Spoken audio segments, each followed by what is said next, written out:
It's filming time again!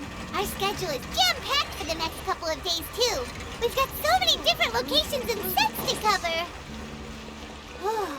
Anyway, let's head out and meet up with the others.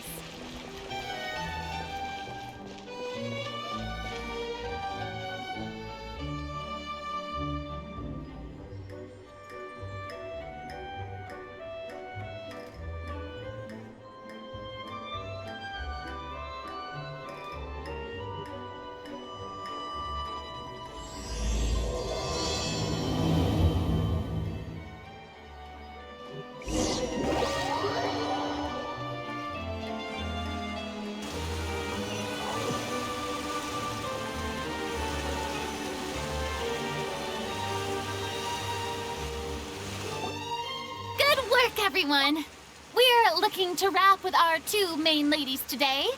I can already smell our success. What do you mean, looking to wrap?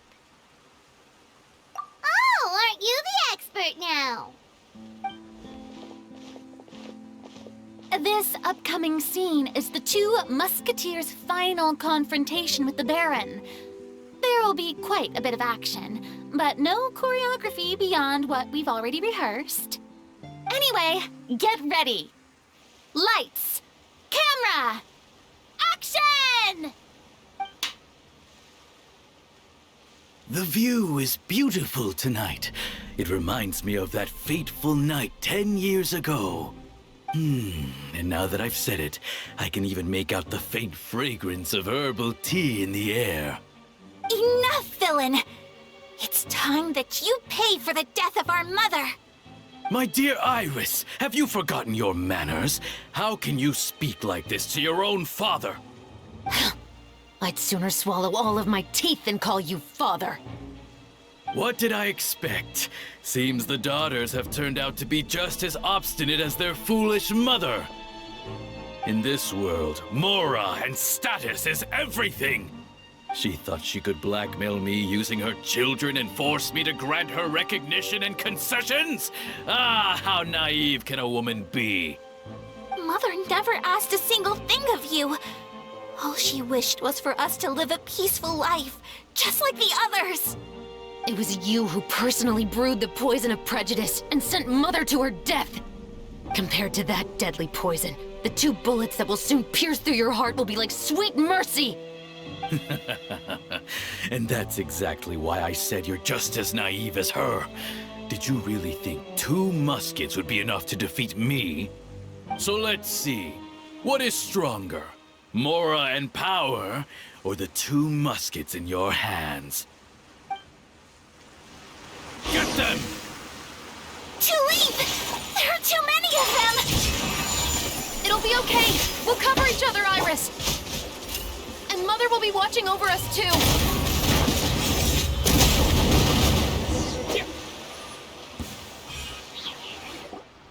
You've lost. To think I'd lose to my own 2 kids. We are no children of yours, and we'll never call that place our home. Then tell me, what did you do all this for? You lost your mother, and will soon kill your father as well. What will you gain in the end, other than sentences for your crimes? We will gain our long-awaited justice.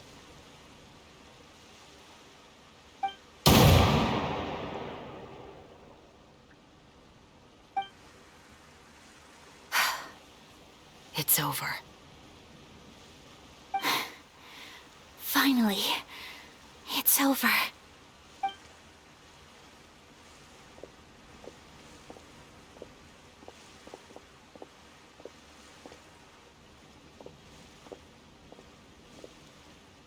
So, where will you go now, Tulip? I'm not too sure, Iris. Maybe somewhere with lots of flowers?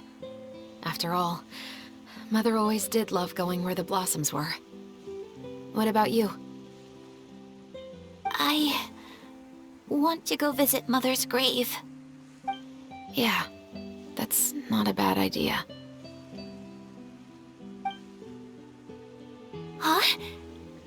Babe, look! What is it? It's Mother's favorite, the rainbow rose. Look, it's blooming again.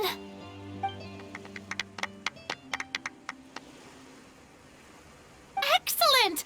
That was beyond mesmerizing. Even I didn't expect the scene to go so well. And we got it in a single take. All right, everyone. We've got a wrap for Tulip and Iris. Congratulations, Ayaka and Chevres! Thank you. I didn't expect our parts to wrap so quickly. I wish I could savor the experience for just a bit longer. Paimon totally understands. Paimon's not ready to say goodbye to the clapperboard either.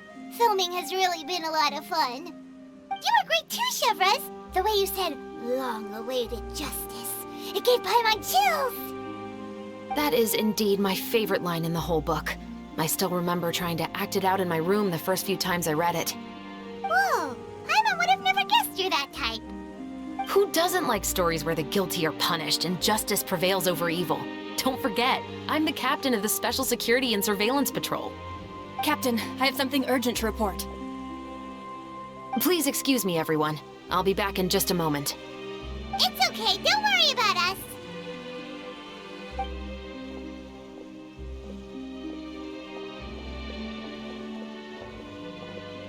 Oh?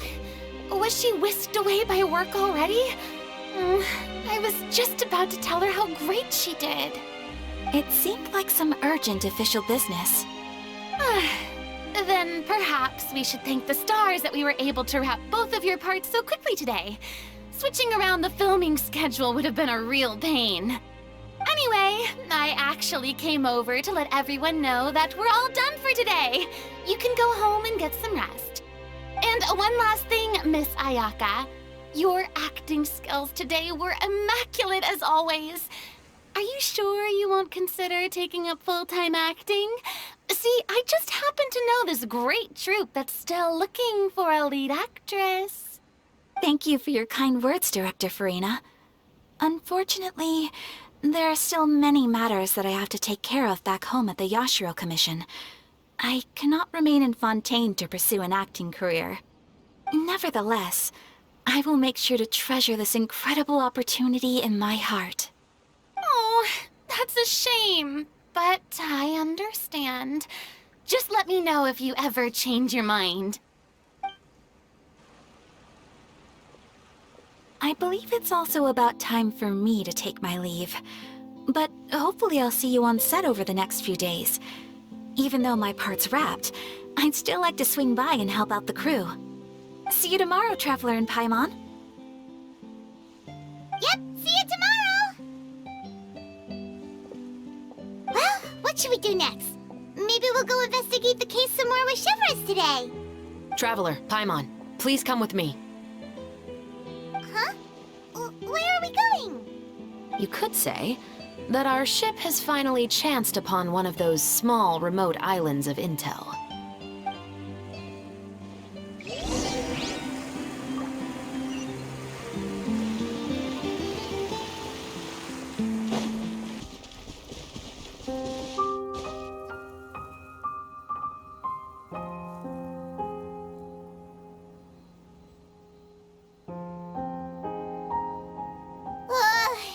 Paimon's exhausted. Paimon definitely didn't expect having to float this far after a full day of filming. So, Chevres, why did you take us here? Affirmative. It wasn't anything conclusive, but it should show us a clear way forward. Have you ever heard of someone by the name of Emily? Oh, you mean that famous perfumer? She's a good friend of mine. She's lent me her aid several times in the past to resolve some difficult cases. After I discovered the rainbow rose at the scene of the murder, I sent it to her.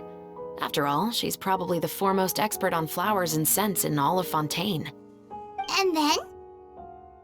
There was nothing remarkable about the flower or the trace amounts of soil left on it. But according to Emily, the rainbow rose left by the killer was derived from a very rare cultivar. Huh. Paimon didn't know that that there were different varieties of rainbow rose. Paimon just thought they grew everywhere in the wild.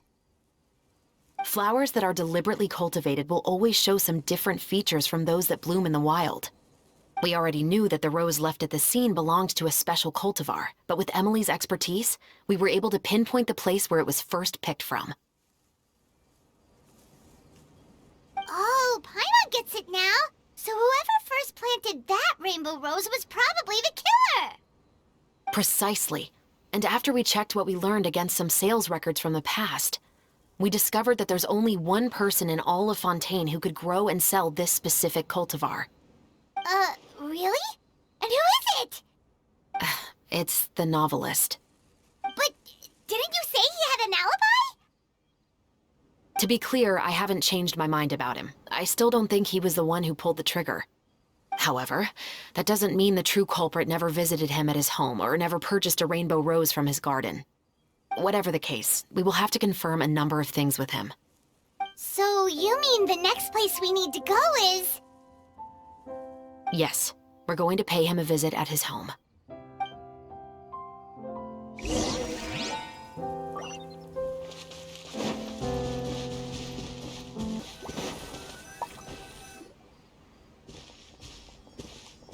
That should be his house. There are so many Gardamex stationed around the place. That's pretty unusual, right?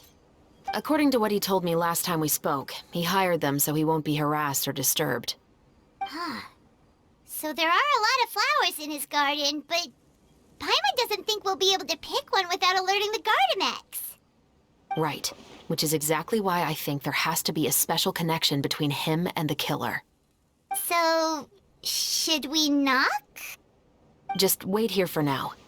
I'd like to take care of a number of those Gardamex first. But they're so far away. How are you planning to do that? Don't forget, Paimon, I'm actually the real-life captain of the Musketeers.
All clear.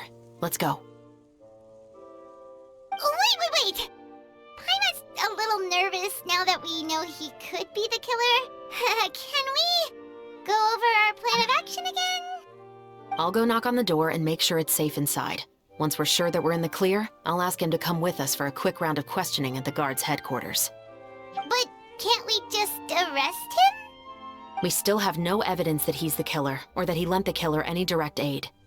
Still, it would be appreciated if you could pick a rainbow rose from his garden for me while I'm talking to him. It'll help the Marechaussee Phantom confirm Emily's theory. Sure, no problem. Just be careful, Chevreuse.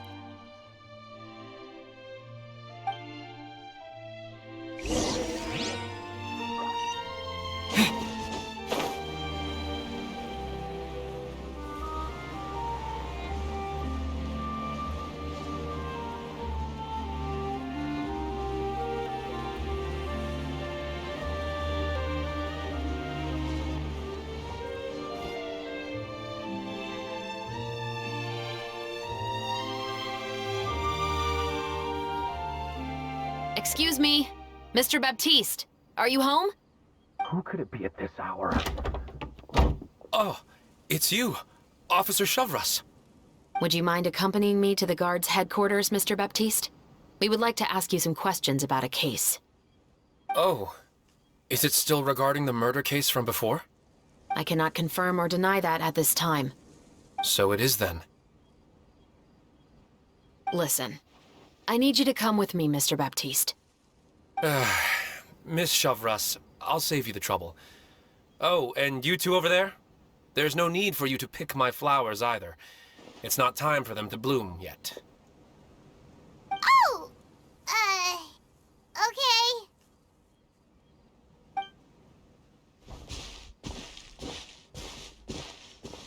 By saving me the trouble, you mean... I will confess, I was the killer. Huh? He just admitted he's guilty! Please relax, everyone. I'm not armed. The musket you're looking for has been buried in my backyard. Then it's my responsibility to inform you, Mr. Baptiste, that everything you say right now will be used as evidence for the inevitable trial. Yes, I am perfectly aware of that. I must say, I hate this feeling. Oh? Is it because I confessed? Or because you've been proven wrong? Both, I suppose. For the same reason as the one I wrote out in my novel, of course. I did it to exact revenge. I know you haven't figured out the link between the two of us. Had you done so, I'd have been taken away to the headquarters a long time ago. But that won't stop me from always remembering his grotesque face. After all, he was the one who killed my mother. Your mother is still healthy and well. You know, I was adopted as a child. I was referring to my birth mother. That was never recorded in the orphanage's records. Please forgive a 6-year-old child for concocting some lies to protect himself after watching his mother die right in front of him.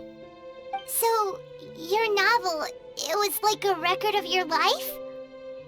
No, of course not. It was a work of fiction with many embellished parts.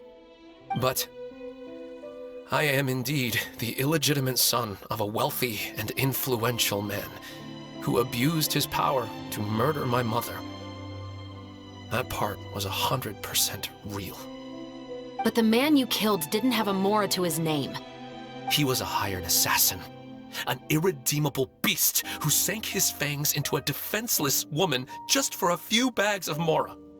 But if that's really the truth, you wouldn't be telling us any of this now. You still haven't managed to take revenge against your father, the true mastermind behind it all. I never thought I'd hear that kind of thing from the captain of the Special Security and Surveillance Patrol. I'm simply skeptical about your motives. It's simple, really. I've grown tired of everything and don't want to shoulder this burden anymore. You may have considered me too soft to pull the trigger. Well, as it turns out, you are exactly right. I've become overwhelmed by the aftermath of the murder. So you're going to call a stop to your revenge, just like that? The true mastermind is too rich and too powerful for me. I've accepted that I will never be able to avenge my mother alone. And so what? The characters in your book never gave up. Now, Officer Shavras, I'm the one who has killed a man, aren't I? Are you trying to convince me to commit another crime? What's your father's name? How do you plan to prove the veracity of all of your claims? Well, I'd like to speak with you privately. Sure. Why don't we speak privately at the guard's headquarters?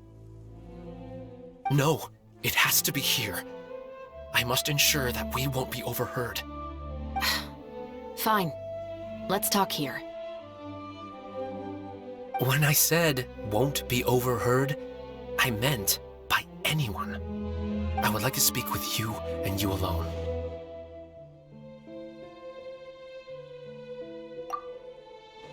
Thanks. I appreciate it.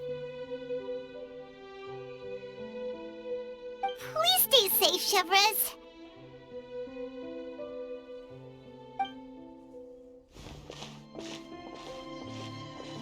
All right. Let's hear it. Will you really believe what I'm about to say? Well, that depends on what you're going to tell me. Fair enough. Fair enough. Then listen closely.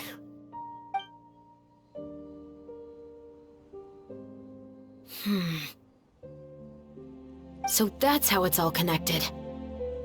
So, it seems you believe me after all.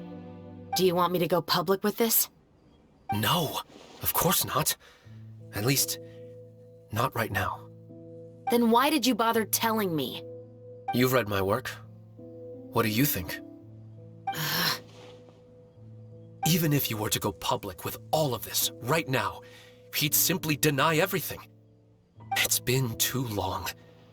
Almost 20 years.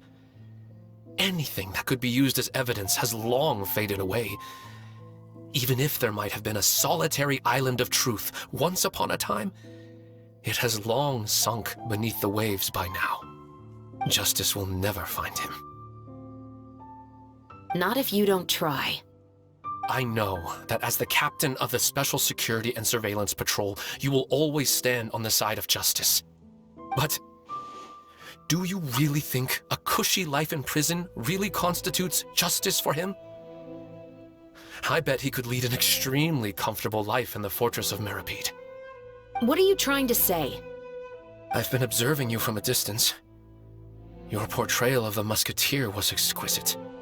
Pull the trigger of justice against him. Let the villain get what he deserves. You want me to let you go so you may complete your revenge? No, Officer Chavras. I know that would be impossible. No.